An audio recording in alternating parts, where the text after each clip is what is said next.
उल्टी चली गई। हम और आप तो क्या क्या कर बैठे। इसलिए कहते क्रोध नहीं करना चाहिए, पर ये कहने की बात है, क्रोध तो आ ही जाता है। तो एक तरीका बताती हूं मैं आपको कि जब भी क्रोध आए तो ये कार्य करना, इससे कहते क्रोध चला जाता है। चला, दो कार्य होते हैं, एक तो क्रोध चला जाएगा, दूसरा जिसने क्रोध दिलाया है उसे क्रोध आ जाएगा।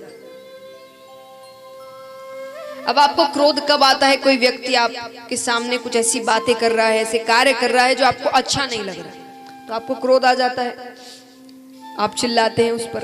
ये करने की बजाय कहना राधे राधे राधे राधे राधे। क्या कहोगे? मन में नहीं कहना है, उससे क्रोध नहीं जाएगा, जोर से कहना है। 2 बार कहने से क्रोध नहीं जाएगा, जब तक नहीं जाए तब तक कहते रहो। क्या कहोगे?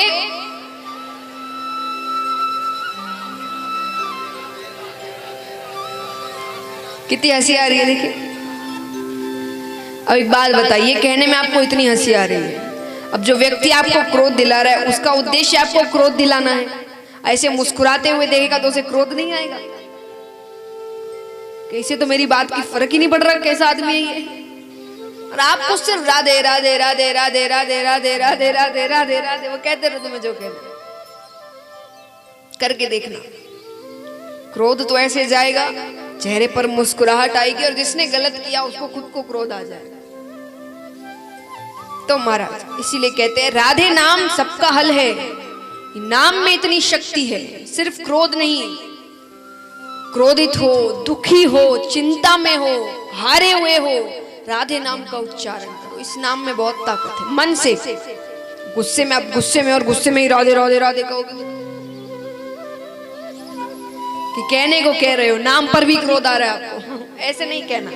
मन से कि सच में मुझे उस क्रोध को दूर करना है, तब देखिए ये कितना असर करता है, विश्वास रखकर इस नाम पर। तो महाराज इसीलिए तो महादेव जी कहते ठीक है, मार नहीं सकता, बंदी तो बना सकता हूं, मैं इसे बंदी बनाकर रखूंगा। वेद व्यास जी कहते अहो भाग्य इसके, अरे वर्षों तपस्या करने के बाद किसी किसी को आपकी सिर्फ एक झलक प्राप्त होती है। इसने पता नहीं कितने पुण्य किए हैं कि जन्म लेते ही आपकी छत्र छाया में रहेगा। महादेव जी कहते ठीक है, मैं 1 वर्ष की समाधि लेकर बैठता हूं, क्योंकि बालक को जन्म लेने में कितना समय लगता है? 9 महीने। मैंने तुम्हें कुछ और महीने दिए, तुम भी अपने बालक के साथ रह लो, फिर 1 वर्ष बाद मैं इसे लेकर चला जाऊंगा, और मैं यही समाधि लेकर बैठ रहा हूं। वहीं महादेव जी समाधि लेकर बैठते हैं।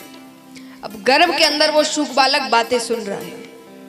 उसने कहा समाधि ली भी तो इतनी कंजूसी से, 1 वर्ष की, अरे 16 वर्ष की समाधि तो मैं गर्भ के अंदर लेकर बैठता हूं। शुभ बालक ने गर्भ के अंदर 16 वर्षों की समाधि ली। 1 वर्ष बाद महादेव जी उठते हैं, लाइए बालक। वेदव्यास जी कहते बाहर आना दूर, उसका आकार भी नहीं बढ़ा अभी तक। मेरी पत्नी को बहुत तकलीफ हो रही है, आप क्या पता आपके डर से वो बाहर नहीं आ रहा, आप उसे क्षमा कर दीजिए। जैसा मैंने कहा, ब्राह्मण देवताओं की बातें देवता सुनते हैं। महादेव जी ने कहा मैं आपके कारणों से क्षमा कर रहा हूं, क्योंकि आप मुझसे कह रहे हैं ऐसा करने को। चले जाते हैं महादेव जी, फिर भी वो बाहर नहीं आता। 15.5 वर्षों तक वो शुभ बालक गर्भ के अंदर रहता है। और उसके बाद, क्योंकि अब विचार करिए, बालक 9 महीने रहे तो बहुत तकलीफें होती है, तो 15.5 वर्षों तक उनकी पत्नी को कितनी तकलीफ हो रही है। जब तकलीफ हद से ज्यादा बढ़ गई, जब भी एक भक्त को ऐसी जिसमें उसकी गलती नहीं है, उसके कारण उसे तकलीफ हो, या भक्ति करते करते अच्छे कार्य करते उसे तकलीफ हो, कहते उस समय हाहाकार मच जाता है। यानी ऐसा समय आता है कि देवताओं को भगवान के पास जाने पड़ता है कि अब आपको नीचे जाना पड़ेगा, उस भक्त को दर्शन देना होगा। ध्रुव जी के समय जब ध्रुव जी तपस्या कर रहे थे, तो उनकी तपस्या इतनी कठोर हो गई थी, वायुमंडल शून्य होने लग गया। तो देवताओं के पास जानना, देवताओं ने कहा अब और परीक्षा ना ले उसकी। उसकी परीक्षा के चक्कर में सब खत्म हो जाएंगे कि वायुमंडल शून्य हो गया। वो ऐसी कठोर तपस्या कर रहा है बच्चा, क्योंकि उन्होंने अपनी सांसें रोक ली थी। वो सांस नहीं ले तो कोई सांस ना ले, क्योंकि भक्ति करते करते मृत्यु हो जाए ऐसा हो नहीं सकता। तो अब यहां पर शुक बालक अंदर जब तकलीफ हद से ज्यादा बढ़ गई, तब भगवान नीचे आते हैं। भगवान शुक बालक से गर्भ के बाहर से बातें कर रहे हैं। भगवान कहते तुम बाहर आ जाओ, ये दुनिया बहुत सुंदर है, तुम यहां आओगे, दुनिया की सुंदरता देखकर तुम सब कुछ भूल जाओगे। शुक बालक ने कहा इसीलिए तो नहीं आना, ये दुनिया इतनी सुंदर है कि यहां आके जीव आपको भूल जाता है, आपको मानना बंद कर देता है। कहते हैं ना, बच्चे जब छोटे होते बच्चों को भगवान का रूप क्यों बोला जाता है कि नींद में मुस्कुरा रहे हैं, तो कहते भगवान उन्हें दर्शन देते हैं, उनसे बातें करते हैं, इसलिए सिर्फ उनको भगवान का रूप माना जाता है उसी उम्र को, जब भगवान चुपचाप बालक सो रहे हैं और मुस्कुराने लग जाए। तो भगवान ने कहा, शुक बालक ने कहा कि जो हर वक्त आपका नाम ले, उसकी जगह बड़े होने के बाद, संसार देखने के बाद वो आपको भूल जाता है, ऐसे संसार में आकर क्या फायदा। भगवान ने कहा पर तुम अंदर नहीं रह सकते। तो बोले फिर आप अपनी मोह माया रोक दीजिए। भगवान कहते वो नहीं रुक सकती। तो बोले फिर मैं अंदर ही ठीक हूं। तब भगवान ने कहा कि ठीक है, मैं एक क्षण में जितना समय होता है, केवल एक क्षण, उसका भी 100वां हिस्सा, उतने समय के लिए मैं अपनी मोह माया रोक दूंगा। ठीक है। शुक बालक ने कहा मैं जब कहूं तभी रोकिएगा। वो अंदर तैयारी कर लेता है बाहर निकलने की, और भगवान से कहते ही भगवान अपनी मोह माया रोकते हैं, और उसी वक्त गर्भ के अंदर से साक्षात श्री सुखदेव मुनि महाराज प्रकट होते हैं। बोलिए श्री सुखदेव मुनि महाराज की।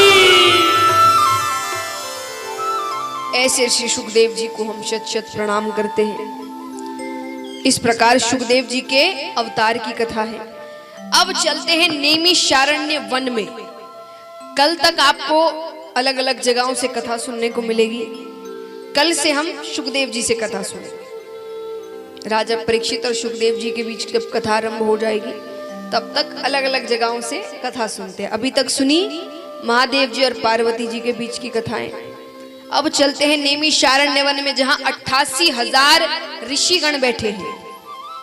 उनमें सबसे बड़े ऋषि है शौनक ऋषि, इसलिए सबको शौनकादि ऋषियों के नाम से संबोधन करेंगे।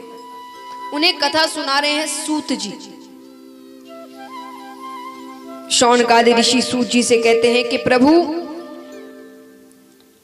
आप हमें ये बताएं, क्योंकि हम अज्ञानी हैं और आप में एक नहीं, दो नहीं, करोड़ों सूर्यों के समान ज्ञान रूपी प्रकाश है, कि कलयुग में जीव का कल्याण कैसे होगा।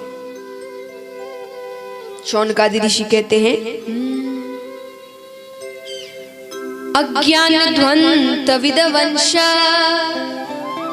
कोटि सूर्य समप्रभा सूता क्या ही कथा सारम मम कर्ण रसायनम, कि जीव का कल्याण कलयुग में कैसे हो। सूत जी कहते हैं काल व्याल मुख ग्रास त्रास निर्णाश हेतवे श्रीमद् भागवतम शास्त्रम कलोकिरेण भाषितम। अर्थात काल व्याल मुख ग्रास, काल सबको अपना भोजन बनाते हुए आ रहा है। इसका अर्थ है आयु निश्चित है, सबकी मृत्यु लिखी गई है, और वो सबको अपना भोजन बनाते हुए आ रहा है। कहते हैं कि एक बच्चा जन्म लेता है, जन्म लिया तो अब वो बड़ा होगा कि नहीं, इसमें कोई संदेह है। संदेह यानी डाउट, कोई डाउट है, ऐसा हो भी सकता है, नहीं भी हो सकता है। तो वो बच्चा बड़ा होगा कि नहीं होगा इसमें संदेह है? हाँ या ना, सोच समझ कर बताइए। कहते ना पेपर में क्वेश्चन ठीक से पढ़ो फिर उत्तर देना। बच्चा बड़ा होगा कि नहीं होगा, डाउट है? किसने कहा नहीं है? इनकी भगवान से बातें होती है, किसकी आयु कितने तक लिखी है नहीं पता। उम्र कैसे पता आपको कि किसकी उम्र में कितनी उम्र? कई है जो 100 वर्ष भी हो गए जीवित है अभी तक, कोई 60 में ही चले गए, कोई बहुत छोटी उम्र में चले जाते हैं। आयु किसी की नहीं पता आपको कि किसकी आयु कब लिखी गई है। तो बड़ा होगा कि नहीं होगा संदेह है। पढ़ाई करेगा कि नहीं करेगा संदेह है। क्या पता नहीं मन हो उसका पढ़ाई में, ना करे वो पढ़ाई। शादी होगी कि नहीं होगी संदेह है। क्या पता ना हो शादी, कोई ना मिले, वो खुद ही ना करे। बच्चे होंगे कि नहीं होंगे संदेह है। वो मरेगा कि नहीं मरेगा संदेह है। कोई संदेह नहीं है। जन्म लिया है तो मरेगा। ये जीवन का सबसे बड़ा सच है, इसको याद रखो। कब अंत समय आ जाए किसी को नहीं पता। उम्र के भरोसे अपने कर्म ना छोड़े। कईयों को मैंने सुना है कथा में आने के लिए कहा जाता है कि मान लीजिए कई युवा हैं, ज्यादा उम्र नहीं हुई है कि कथा में आने, कोई कहे आप कथा में चल रहे, हमारी उम्र है कथा में आने की, आपके उम्र के हो जाएंगे ना तब आएंगे। पक्का है उस उम्र के होगे? नहीं हुए तो दान करना, पुण्य करना सब हमने उम्र पर छोड़ा है। जब अभी तो मौज मस्ती की उम्र है। मान लीजिए यही करते करते भगवान ने ऊपर बुला लिया, फिर भगवान के सामने खड़े होकर भगवान पूछेंगे क्या क्या अच्छे कार्य किए, आप क्या कहोगे? आपने करने ही नहीं दिए। हमने तो सोचा था उस उम्र में करेंगे। तब भगवान कहेंगे मुझसे कोई कॉन्ट्रैक्ट साइन करवाया था कि इतनी आयु रहेगी? मैं तो हमेशा से कहता आया हूं, संत कहते हैं, कथाओं में कहा जाता है। भगवान कहेंगे कथाओं में कहा जाता है। बोले कथा में भी कहां जाने दिया आपने? उसके लिए भी तो उम्र रखी थी। तो उम्र पर कार्य मत छोड़िए, अपनी मन की इच्छाएं पूरी करिए, पर भगवान की लीलाएं सुने, समझे, क्योंकि उनमें सीख है। जीवन कैसे जीना है, क्या करना है। तो महाराज सूत जी कहते हैं कि आयु निश्चित है, पर इस छोटी सी आयु में अगर कोई कल्याण करवा सकता है तो वो है श्रीमद् भागवत कथा। अब महाराज सूत जी कहते हैं कि जब सुखदेव जी कथा सुनाना आरंभ कर रहे थे तब स्वर्ग लोक से देवता आते हैं हाथ में अमृत कलश लेकर, और आकर कहते हैं कि आप ये अमृत राजा परीक्षित को पिला दीजिए, इससे तक्षक के डसने पर भी उसकी मृत्यु नहीं होगी। लेकिन ये अमृत रूपी श्रीमद् भागवत कथा आप हम देवताओं को स्वर्ग में सुनाइए। सुखदेव जी सोचते हैं कि देवताओं के पास कल्याण करने के कई साधन हैं, जो भगवान के पास रहते हैं, जब मन चाहे भगवान के पास चले जाते हैं। उनके पास कल्याण करवाने के कितने साधन हैं, पर कलयुग में एक ही साधन है। कलयुग का जीव और कोई साधन कर नहीं सकता। तो सुखदेव जी ने कहा कि कहां ये कोहिनूर रूपी हीरा श्रीमद् भागवत और कहां ये कांच रूपी टुकड़ा अमृत कलश, ले जाइए। अमृत को वापस कर दिया। ब्रह्मा जी को बात थोड़ी, तो ब्रह्मा जी ने परीक्षा ली। कैसी परीक्षा? एक पलड़े पर श्रीमद् भागवत को रखा, एक पलड़े पर जितने ग्रंथ, जितने पुराण, जितने वेद, जितने उपनिषद सबको रखा गया। फिर भी श्रीमद् भागवत का पलड़ा भारी था। बोलिए श्रीमद् भागवत महापुराण की। तो महाराज इस प्रकार कहा जाता है कि अगर कलयुग में कोई कल्याण कर सकता है तो वो है ये कथा। अगर इसे जीवन में उतारो तब, सिर्फ सुन के घर जाने से कुछ नहीं होता। घर जाकर भूल गए, अपने कार्य में लग गए, उससे कुछ नहीं होगा। कहते ना कई जीव तो यहाँ कथा में बैठे बैठे कह रहे अब क्रोध नहीं करेंगे, क्रोध करना गलत बात है। पंडाल से बाहर निकल गए फोन पर चिल्ला रहे हो,